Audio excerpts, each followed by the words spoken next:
Maswerteng gabi po 3D Lotto players. Narito na po ang mga numerong nanalo sa 3D Lotto 9 PM result July 26, 2026, araw ng linggo. Kaya't kunin nyo na po ang inyong mga ticket.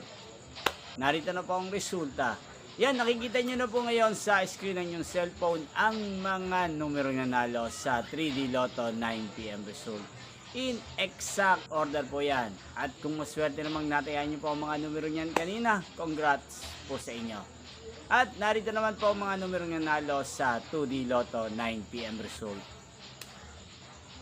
Araw-araw nyo rin pong napapanood ang resulta ng 3D Lotto sa channel na to tuwing 2 PM, 5 PM at 9 PM. So mga gusto pong magpa-shoutout, mag-comment lang po kayo. Nyo pong napanood ang resulta ng 3D Lotto sa channel na to, Roderick Hernandez TV. Magkita-kita pong muli tayo bukas ng 2 PM para sa first draw result ng 3D Lotto. Thank you for watching and good night po sa ating lahat.